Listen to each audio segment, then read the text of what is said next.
ọkwa n'ogige Voice of the East ka ị nọ n'ụtụtụ a gbaa mbọ ka ị tinyela anyị aka n'akara follow subscribe kwa gbaa mbọ ka ị share kpọọ ụmụnne gị kpọọ ndị ikwu na ibe na ndị agbata obi sifa bịa ka anyị nenye anya n'ife na-eme n'obodo anyị bụ Naijiria ọkachasị ka o si wee gbasata anyị nwa bụ ụmụ Igbo. Mayor, achọrọ m ka anyị bido na Anambra steeti ebe nwanne anyị nwoke na-egosi some of the dividends of ọchịchị and leadership n'obodo anyị bụ Naijiria.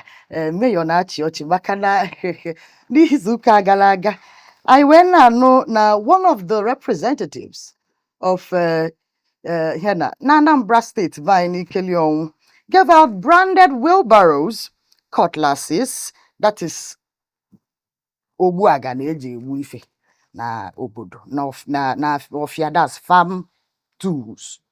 Ịghọtago barrow nke a na-akwa akwa, cutlasses as bago empowerment gesture o ya emelu ndị constituent ya. Ịghọtago o wee buli ya bụ the issues a na-etinye anya na ya n'ụtụtụ a. Mayor, kedu ife ilo maka nwanne anyị nwoke a ya na incentive ya na dividend ọ na-enye constituent ya as per democracy dividends? Ka ife ilo? Going back to the whole thing,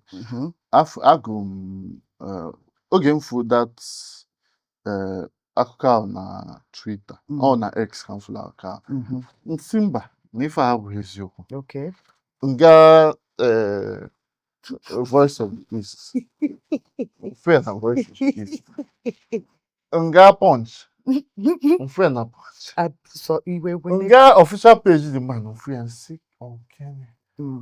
This is the a federal house member. That is the House of Representatives representing Agwata federal constituency. The governor's federal constituency is in a agricultural empowerment. Yes. Oburu inye other siblings. If I akako, inye ho ma Gina ife nine neto na ayako no iPhone rice na ife nine wuki wheelbarrow na ho ka na cutlass kinenye. That is ajejeje guziana kedu ife aji the wheelbarrow. That is most of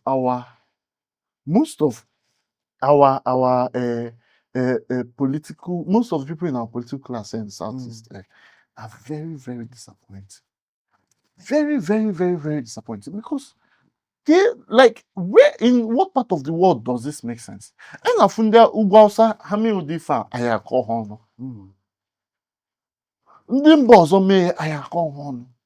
Anambra State that is known for excellence.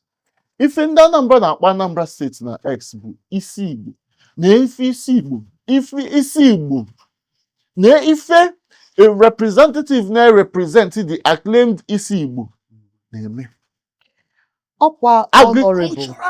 Agricultural empowerment wheelbarrow na whole na cutlass. Agricultural empowerment. Mayor, I ka ga-enenye anya n'ife dị na ya. N'anya Honorable Okafor Dominic Ifeanyi, like you rightly said, Federal House of Representatives, Agwata constituency of Anambra State, and like Mayor rightly said, the local government of the Anambra State current and sitting governor, right? Now, the question bụ Mayor, kedu ife melo obi ji wee ka nwoke nwere the power? O wee si oke nenecha anya ya na ụmụ ndị I'm sure na o nwechara ma PAs ma ndị agbata obi nwapụọ m ezinụlọ ifugo family nwa ụmụnne isi na community ka ọ bụ ka ife meli o ji wee na-akpọ this man I'm on to make your sense. You think they don't know? One thing I've stopped doing is giving excuses, making stupid excuses for politicians because it was stupid excuse. Yes, because if you're making excuses for this, it's a very stupid excuse. Makana, number one, Kembo, grants and any farmers. Nke a bụ If eziokwu. you want to empower people Uh-huh. agricultural wise, Uh-huh. why not solicit for that grant? Mhm. Yeah, grant. Okay. Easier than that grant. Now, as a farmer, you know the kind of crops you You specialize. want, yes. You can now go ahead to Mm. use that grant. Or even if you don't want to give out money, call the farmers together. Or cooperative agriculture. My Bank of Agriculture. Yes, Provisions. if you don't want to give them money, make an avenue whereby every farmer will get the kind of support they need to improve whatever they are doing in the agricultural sector. Giving them wheelbarrow and is like a slap in the face. It's an insult. Or an insult. Because now most politicians now only the manifesto is SA no, PA no. And Kita now, thank God for them. ChatGPT to say. He just where you for you. You don't even need to. You don't even need to now stress yourself anymore. You don't need to stress yourself anymore. When they have these people around them, and because these people are of the same ilk as them, they would not give them good advice. Also, the politicians, most of them do. And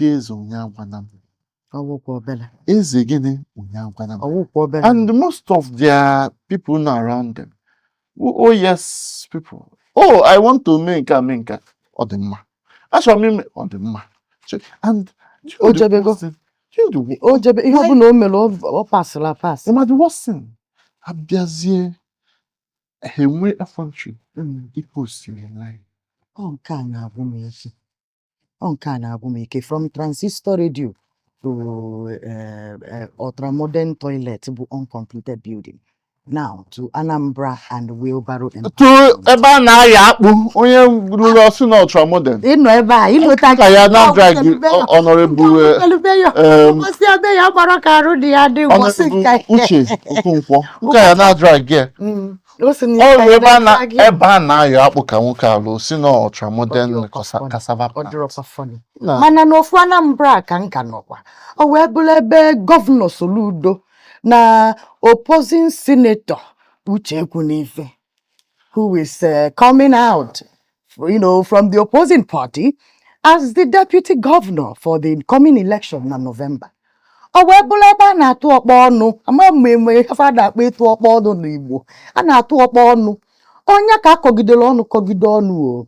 Anyị na-anụ n'izu ụka nke tọrọ izu ụka nke ebe Ekwunife na-asị na nwunye gọvanọ Soludo na ọ kwesịrị igoteli ife eji asacha eze na ọnụ ejikwa wee na-esi isi ebe nwa wee na-esikwa isi deodorant wee sịkwa deodorant asịrọ.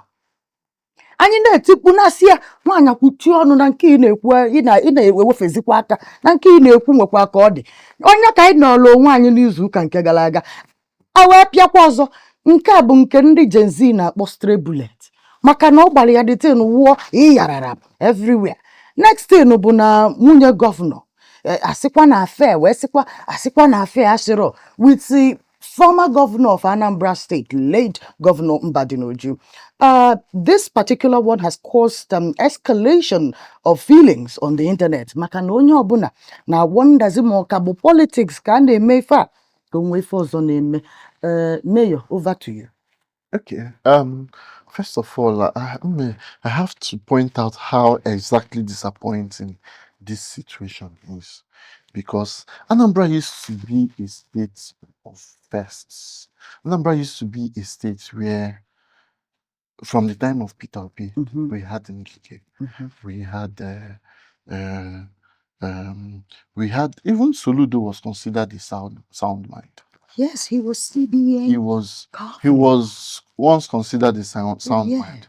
But now, going as low as this show and display of shame, is something very, very disappointing, embarrassing, infuriating. As anybody, as onye Anambra, Iburu onye Anambra kita, you should be very ashamed of yourself because of what the governor is doing. First of all, Soludo Shalokwu. Kọwalụ m ịma na Ucheku n'ife n'ọlụ onwe. Soludo je ebe ọ na-eme, I could go this thing na this show before. Ndị mmadụ na-asị na m Soludo. I said it before, na Soludo gaa na campaign ground. Instead ọ ya ekwu ife omelu to be you know to be deserving to deserve having to deserve being re-elected. yes. Soludo eje na-akọ ọnụ. I'm confused. Eje na-akọ ọnụ. Like, I don't understand how a professor, a PhD, or professor, Yes, he is a professor. a professor can bring himself so low to be exchanging to this kind of politics. But why do you think he's behaving like this? I don't know, but like, I feel like people are saying we should not be surprised because this is how he is. Really? Yes, a lot of people are saying it because I was surprised. I was looking at Soludo. He used to be the excellent man we used to look at. He was one of the best. The in best Igbo. of the We best. could brag with him. Soludo was the best of the best. Was in the list of people who were eligible. Soludo was the best of the best. So now, seeing him go down this route is highly disappointing. Now, Oji na ebe na-eme campaign. Kọwala anyị ife imegolu in your first 4 years that makes you deserve another opportunity. 4 years. To go 4 years again. So the jeba jena call Ojukwu uniform. Si na nenidili icheck ebo si nweta Certificate. na n'ife ọma ụnọ ọgụ gụcha first school living. Go SSCE. The next thing afụ n'onwe PhD. Okay. Si n'ojelu na university enweghị afa. Wee jee go PhD. Wee si na nke asị ha. And Ojukwu is not someone to be toyed with. She's a powerhouse. I'm not in support of her in this. Okay. But Ojukwu has been there for a long time. Makana imago ana akokwa ọnụ na nya bụ politics onye ọbụla ma nke a. Normal. Mana anyị bịa na-asị ọ na-amafuzi aka ọkọfeli aka. Actually the lowest low. She brought him down to the to the ground. Like, because you don't slap someone and tell the person how to react. So if you want to go low, she can go lower. Now she came out and replied, and normal he say basala hanabo. Normal why iwopu afe. No near. Oh bobu no ja. No when mouth order. When body order. Now ka nwunye Soludo je gotalu dear. If age assese, if I not ending there. Stribulate, metal, our first lady. Now, Soludo is someone who, even in her husband's misdoings and all of that, nobody. I love Soludo. I love how she carries herself. And I'm glad people take pride in it seems she's loved. Yes, in a first lady that is well put together, that carries herself well, that has the kind of poise that Soludo has. Okay. An excellent woman. I love her. Right. Now, the Potopoto Sina dear, which I do not support. If you are attacking Soludo, attack him. But I think in that rancor, in everything that was happening, it was implied that Senator Iyom has affairs with big men. I think it was implied that his SAs. She called names. Yeah. She called names. She now said, replying them, Ojukwu now said that Nonye Soludo was having an affair with Tumbatinoju. So now, Nonye Soludo. So this is the part where I am actually I actually feel that I do not now till now. Okay. I think they are trying to just use it to score cheap points. Maka I have to go the main aggressor face here. Okay. No. Now, But him, I don't know if he game on the Nigerian space where morality of certain yeah, but it is not right. It is not right. Now, Noe Soludo, bia, Noe Soludo na-ekwu na if na reply ife Senator Ojukwu n'ife okay anyị ga anyị hint na anyị ga-ejelu ebele afịa anyị lechaa afịa.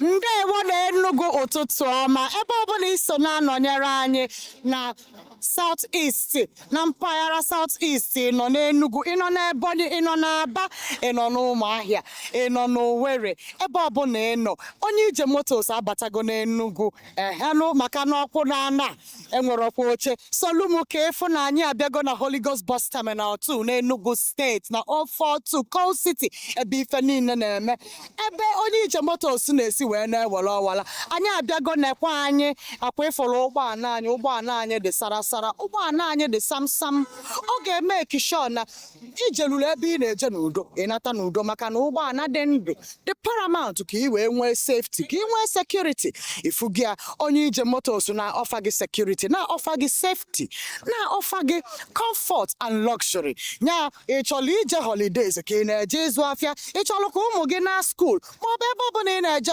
ịchọrọ ijejafe ụmụnne gị ma ị na-ana obodo ịmatarọ ihe ọbụla ị na-eme bịa ka isoro onye ije motos wee jee njem gị anyị ga-eme ekishọn ijelu na udo anyị ga-eme ekishọn na ebe ị na-eje na ijelulie na-arụ isi ike enwerọkwa ihe ga-eme gị ifu gị anyị mekikwe shọ na anyị tinyelu nwa security measures to make sure na ụgbọala anyị buluru gị ebe ị na-eje mekie shọ na ịdị safe nke a bụ nke ndị Igbo nke a bụ nke ejirimara ndị Igbo ndị ọkwọ ụgbọala anyị that is our drivers inene anya fa na-ejike na njike ndị Igbo wite akwa ọcha ha na-eyi n'okpu mmemme njirimara ndị Igbo inekwa n'anya efu na ụgbọala anyị na-achakekwe na njirimara ndị Igbo ịnanya anyị ji nsibidi wee desia ụmụ ife ọ bụrụ na ị na-aghọta asụsụ Igbo ị ga-aghọta na ife anyị minil bụ na nke a bụ nke anyị ya mere anyị ji wee na-akpọ ndị Igbo niile na-akpọkwa ụmụ Naijiria niile ka ị bịa sonyere onye ije ebe ọbụla ị na-eje n'ala Igbo bịa ka isoro onye ije motos onye ije anyị bụ ojemba daalụ.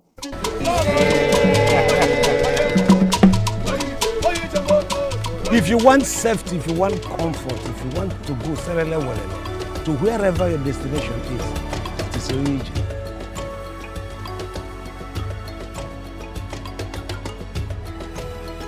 Onye ije moto. Kedu onye butere fa? Onye ije. Bokopi, si abokopi. Bokopi. Nnọọ onye ọma na-esonyela anyị ndị Igbo kwuru okwu wee sị na nnyụgbara arụ na-apụ nsị ọ bụrụ na ịma ife omeniri ọnya bụ na ebe ịtalụ mmadụ arụ abụrụ ebe nyenwe nwee ike ịdisaịdị ịtagwara ịghọtago ọnya bụ ife gbasara okwu gọvanọ Soludo ya na senetọ Ojukwu n'ife a na-anọ kitikiti ebe ịmalụ m ụla nwee ike ọ ya abụ ebe mma amagwata gị ya mana anyị na-akọwa wee sị kedu ka a ga-esi wee fix such a situation maka na ịmago asị na ekene gafee ikwe n'aka ịma na ọgwụgwọ ife ọzọ ka ife anyị eme ọnọdụ a. To be honest, I don't think all politics, right? And then again, people should know that politics, there's life beyond politics. There are things that you can never take back. If you can never take it back.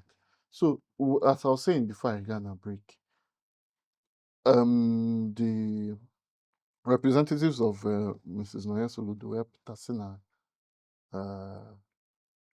na Governor Soludo as a virgin, and Governor Soludo is the only man Omango Namdia, 55 years of living.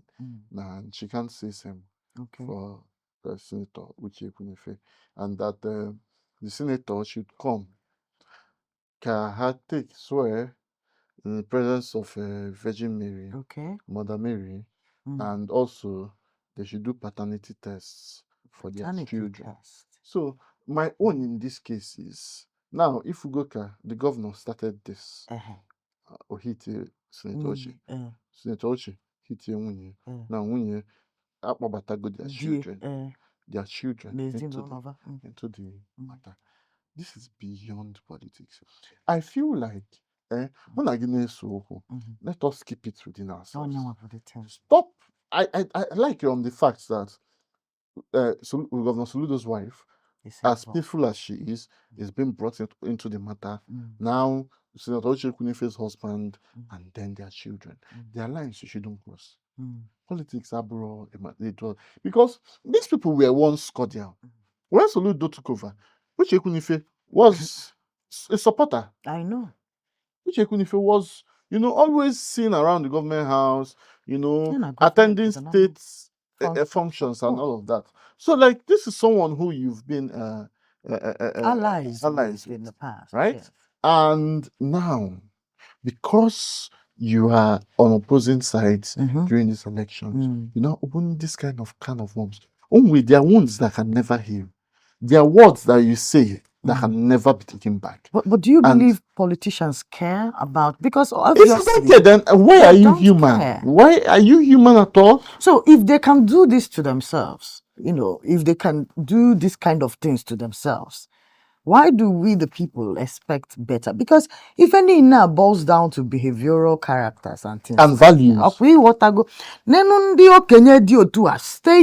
top state members of society, elites ka na-agwakwa gị ọgbọ ebele ndị mmadụ ka ndị a bụ top personalities n'obodo, apụta fafa na-akpa ụdị agwa dị etu a, ịghọtago na-akpa ịmago na-eme omume na-adịghọ, ụmụazị nụzi ebe ndị nọ n'ọchịchị, ndị a na-enyo enyo fa na-esi otu a na-agba onwe fa okwu, kekwana ife anyị na-akụzizili ụmụazị na-eto eto na-ekili anyị, onwe ka anya bụ ife ọ na-alụ afọ ọkwa ọbụla ya anyị ka na-agbakwa Soludo ya na Anambra steeti anya. Mayor before anyị aga na airport, kepu airport anyị na-anụ maka na Anambra, ka ife ilo maka ụmụ vigilante groups a Governor Soludo na-create. Ọ bụrụkwa sọsọ creating bụ the problem, maka ọ bụrụ create bụ problem. No create cha ụdị akụkọ anyị na-anụ si na Anambra steeti apụta. O nwekwe ka o si eme na-arụ nke bụkwa eziokwu ka ya ekwu. Anụ na-agbagbulu ebe a, anụ na-emelụ nke a, ụmụ nwaanyị emekwa nke a, mekwa nke anụmanụ ka ikwube ụmụ ife a ga-akọlụsie ya n'isi, mana ịmụ ife na-ekwu. Unu ghọtara ife na-ekwu. O nwere ụmụ akụkọ udo ga-achị aka odo onye nwa a na-emebisi ife. Mayor, Kelu a sensible community, a sensible place in the world. I have a task force and a backhodo. To be honest, to be honest, sometimes I think now our politicians, we overrate them. Because what is Akodo? What is Akodo? You bring touts from the streets and give them weapons, and they in turn use that weapon to harass innocent law-abiding citizens. Now we heard that the Akodo people, right? It was them who killed the pregnant woman last week. Yes. Anambra. Sad situation, and this is not the first time that could done. Still, there is no reform, there is no disbandment, there is nothing.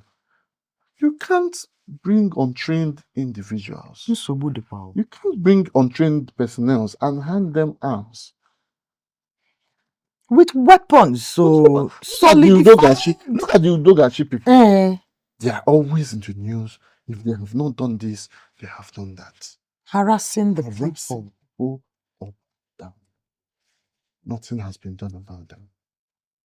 We are creating a society that is dangerous. Yes. To the people who we say we are leaders. Absolutely. How do you expect people who are not trained in this situation. You give them, you come and say you have chased out taboros on the street. Meanwhile, you're chasing out, but now you give them uniforms. And Ijukwa abasị gị no empowerment. Anyị enwegokwe nsogbu. Ọ rebranding. dịkwa ka ọ new style na-ewuzi na South East. What you do? Mana Enugu ebe a, imago forest guards. Forest guard. During the NBA, NGC, AGC, right? I saw most of those forest guards on the road. Tell me what forest people who are forest guards should be doing. Recently, they were unveiled. Now, they have weapons. Yes. These people are not members of the police force and probably not trained because we never heard of any time when they were training forest guards. Now, we give them weapons. You know, one of the issues we have, one of the things that's causing this insecurity in Southeast is that after giving these people weapons, when you want to disband them, you disband them without disarming How them. can you disband them? Without If you disarming give somebody a gun, how do you expect to take it back from the person? So that is Except there are imago other reasons for ji wee na-eme ife a. Mana ọ bụrụ na ọ na-eziokwu ife eji bunyesie ndị a egbe without azụrụ fa azụ na ife gbasalụ nchekwa n'obodo anyị. Maka na ya bụ ife nwee ka ọ dị. Ịmakwa Holy Ghost Enugu adịghị aga. Ịnọla anya na keke n'Enugu ndị keke akụkọ juru fa ọnụ. Onye na-agba mbọ na Naịjirịa ịgbasịa mbọ agboro kwụsị gị n'ụzọ ọ nakọsịa gị ife niile iji. Inene ife kalụ agboro obi o ji wee na-anakọsị gị ife niile o ji. Ọ sị gị na gọọmenti nyere ya ikikere ịnalụ gị tax ma ọ gịnị. A na-ajụ ndị ụmụazị na-etokwa na-eto ndị ntorobịa n'obodo anyị fa na-ekili ụmụ agwa a na-akpagasị. Unu na-emebi ajọ omume na Naịjirịa. Ọ dị ka onye na-eme ife ọma na Naịjirịa isi adịrị ya mma. Ọ dịzịa ka ịbụ agboro ọ ife mmadụ ga-abụrụ ọ bụ ife mmadụ ya etinye anya ọ bụrụ hustle a na-elegitimize ife na-ekwesịrị legitimize na Naịjirịa. Oge adịrọ ka anyị gbapụ ya ọsọ. N'izu ụka na-abịanụ ka anyị nụrụ nwa abịala asịrị n'ofu Anambra steeti ebe Gọvanọ Soludo na-akọwata na ya nọ na atụmatụ ịlụkwa another airport n'Ikeli Ọnwụ n'Orumba local government of Anambra State after 4 years of nke alụbugoro alụ. Ịmago okwuru anụrụ aka okwuli ya ebe niile nwụrụ ọkụ onye ọbụla baba onye ọbụla na-ekwu uche n'ife gbasalụ airport ọfụ. Ọ eziokwu na enwere ọtụtụ ife South East chọrọ ka ọ nataba anyị ka ọ dị na be anyị ife dịka seaport ife dịka train stations that connects ịmago gburugburu be anyị. Mana second airport na Anambra amara m ịma na ife gbasara Anambra mayor na aka ma amaghị ya mayor ka ife na-emerili. So reports put on naturally in new industrial an industrial city na Urumba. Nke a bụ city. So an industrial or industrial trade zone called an industrial park, sorry. Na side down. So part of the things I say yarding at the industrial park and airport. Okay. So now and the Madnevu is Anambra ripe for a second airport. Honorable Harris Okonkwo pụtakwa nke lụrụ ebe a na-aya akpụ pụta kwuo na instead aya alụ a second airport ka we can utilize the one that nke dị no the cargo airport the cargo airport the good because that airport is not really living up to before kwesịrị live up to because na-asị na ndị mmadụ na-asị na airport nke dị adị ewetabụghị ụdị revenue achọ so airpeace na United Nigeria na-agba na that airport mam na Green Africa ebidogo or Ibom but the last time we used ebe airpeace na United Nigeria na emechabụghị ife that one erichigbo potential ya na-achọ ịlụ ọzọ. Anambra State Government pụta the bunk were si na them plans ịlụ second airport.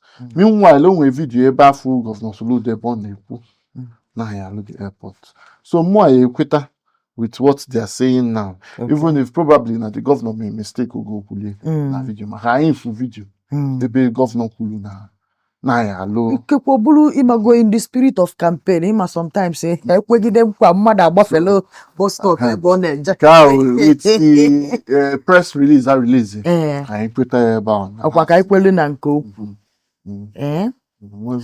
bifo anyị agbapụ ya ọsọ jee n'Abia steeti ndị Imo steeti na-complain na ọ dịkwa ka all the infrastructure former governor Rochas Okorocha rụcha n'Imo steeti na fancha etipịasịana otu a ka fancha na-achọ ịdagidesi onwefa n'Igbo ndị Igbo wee tipụ mkpu wee sị hai na ọlụ former governor Rochas Okorocha lụ na nwekwa keleg ịghọtago fada akọwacha ma mọọlụ ebe ọlụ ma House of Assembly ọlụ asị na ụlọ ndị a na-etipịachazi etipịa n'akụkụ Mayor ife nji wee bute okwu a bụ ka m jụọ gị kedu ife melụ ndị ọchịchị Naijiria ji eme ife a na-akpọ substandard project which ọ ga-abụ emesịa akpọkuo over ndị obodo sifa bịa ndị obodo abịa mana ọ bụrụ ndị obodo abịa bụ my problem kedu ife melụ ndị be anyị bịa na ụdị ọnọdụ a anyị fụsịa ụmụ ife afa na-alụsị ma ọ fụsịa ụmụ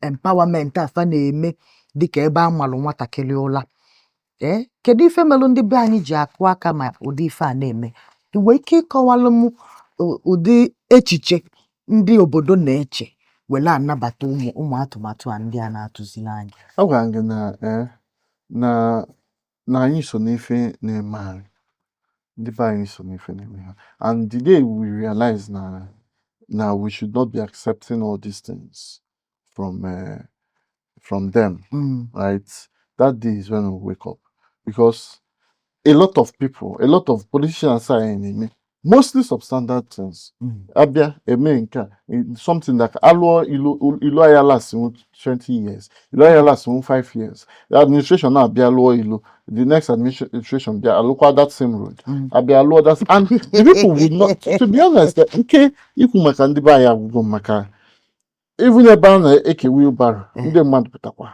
na-eto onye na-eke ike agwụna gị ka m were ịgba ka ọ na-adị mma to save the best for the last ma ọ bụrụ ndị sụrụ oyibo gọvanọ Alex Otti of Abia steeti Ifeọma melụ ndị Abia maka na nna agwa gị eziokwu nwoke a bụ Ifeọma melụ ndị Abia ya bụ nwoke na-ekwe ndị Abia steeti ya na entire ana Igbo na Naijiria nkwa na ya ga-atọ ọnụ dị Ojukwu bunker to a national war museum. Osenia ya turn into a world-class tourism center. If any no senia gave me ama upgrade or see fine tune chaya ebe anwa bụrụ ebe ndị mmadụ ga-abịa wee na-akọwa ife gbasara maka ana Igbo na enwe the ana Igbo experience onwe ife a na-akpọ Igbo experience ịbịa nwee ya bịa filuo the Igbo history ka ifilu maka ife a Alex Otti chọrọ ime ife ọ chọrọ ime dị ezigbote mma na ọ dị ezigbote mma maka agabugo m that war before gakwa ma Ojukwu bunker ọ dị mma to preserve the history of ndị Igbo to preserve the history of the memories of the war because that war is you cannot write the history of ndị Igbo without writing what happened then. And that particular site is a historic site. The site where the bunker is and where the National War Museum is are both historic sites. And it is a very welcome development. Or a very welcome development because I don't think, tourism-wise, I don't think Nanyi Nwelu, that maintenance culture in the Southeast to maintain our tourist centers. Look at Jena Idonre Hills na Ondo State. Jena Zuma Rock. Jena Olumo Rock. Kifu kanda si edozi. Akwena akọwa na ndị ọzọ ka ga-edobe Jena Ogbunike Cave kifu di ife na-eme ebe a. Ko nke dị na kelafa ya. Nke a dị na Orumba, onwe nke dị na Orumba. A sị na aha ejezi ebe a. Maka gịnị? Ndị unknown. Ị bịakwa na okay, o nwere one video mfu this morning. Ebe one bike tourist guy na-eje Ohun Monastery. Asị ya eje na no choice about no EG security. Imagine. So these are tourist sites are left. IG security. So no monastery. So kita ife dị na be anyị ọ na-emebisi emebi maka na a na-ejebu n'ọhụm ma ndị ekpele ma ndị chọrọ ijos je n'yali anya ka a na-ejizi security eje. From that video this morning come for video. I know, so a wonderful, well done to Governor Alex Otti. We hope now when he does this, I would also like to visit again. Can you phone? Anyị eje Voice of the East, anyị eje ijefu maka na ife ọbụla gbasara ana Igbo na-emetụta ana Igbo ọ ife anyị nọ na ya, ọ ife anyị na-etinye uchu na ya. Gbaa mbọ ọ bụrụ na ịma akwa asa arụ ka ị kwụsị ya.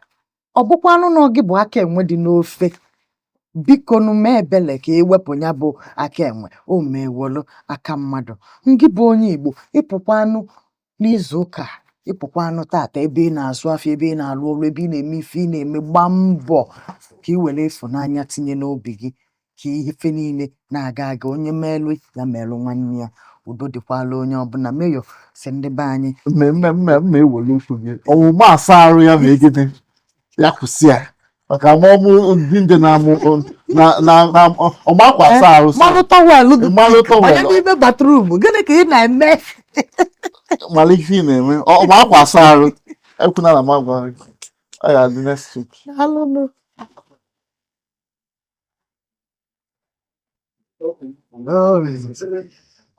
Ndewo na Enugu ụtụtụ ọma ebe ọbụla iso na-anọnyere anyị na South East, na mpaghara South East, nọ n'Enugu, ịnọ n'Ebonyi, ịnọ n'Aba, ịnọ n'Ụmụahịa, ịnọ n'Owerri, ebe ọbụla ịnọ. Onye ije motos abatago n'Enugu ehelụ maka na ọkwụ na-ana enwere ọkwa oche solumu ka efu na anyị abịago na Holy Ghost Bus Terminal 2 n'Enugu State na 042 Coal City, ebe ife niile na-eme, ebe onye ije motos na-esi wee na-ewere ọwala. Anyị abịago nekwa anyị akwa ịfụrụ ụgbọala anyị dị sarasara, ụgbọala anyị dị samsam. Ọ ga-eme ekisho na ijeluru ebe ị na-eje n'udo ịnata n'udo maka na ụgbọala dị ndụ dị paramount ka ị wee nwee safety, ka ị nwee security. Ifugi ya onye ije motos na-ọfa gị security, na-ọfa gị safety, na-ọfa gị comfort and luxury. Nya ịchọrọ ije holidays ka ị na-eje ịzụ afịa, ịchọrọ ka ụmụ gị na school maọbụ ebe ọbụla ị na-eje, ịchọrọ ijejafe ụmụnne gị ma ị na-ana obodo, ịmatara ihe ọbụla ị na-eme, bịa ka ị soro onye ije motos wee jee njem gị. Anyị ga-eme ekishon ijelu na udo, anyị ga-eme ekishon na ebe ị na-eje na ijelulie na arụ isi ike enwerokwa ihe ga-eme gị. Ifugi anyị mekikwe sure na anyị tinyelu nwa security measures to make sure na ụgbọala anyị buluru gị ebe ị na-eje, mekie sure na ịdị safe. Nke a bụ nke ndị Igbo, nke a bụ nke ejirimara ndị Igbo. Ndị ọkwọ ụgbọala anyị, that is our drivers. Inene anya fa na-ejike na njike ndị Igbo wite akwa ọcha ha na-eyi n'okpu mmemme njirimara ndị Igbo. Inekwa n'anya efu na ụgbọala anyị na-achakekwe na njirimara ndị Igbo. Ịnanya anyị ji nsibidi wee desia ụmụ ife. Ọ bụrụ na ị na-aghọta asụsụ Igbo, ị ga-aghọta na ife anyị minil bụ na nke a bụ nke anyị. Na-emela anyị ji wee na-akpọ ndị Igbo niile, na-akpọkwa ụmụ Naijiria niile ka ị bịa sonyere onye ije ebe ọbụla ị na-eje n'ala Igbo, bịa ka ị soro onye ije motos. Onye ije anyị bụ ojemba. Daalụ.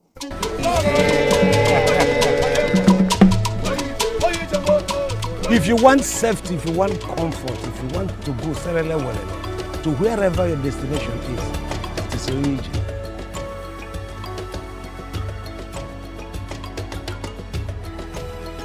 Onye ije moto. Kedu onye butere fa? Onye ije. Bokopi, si a bokopi. Bokopi.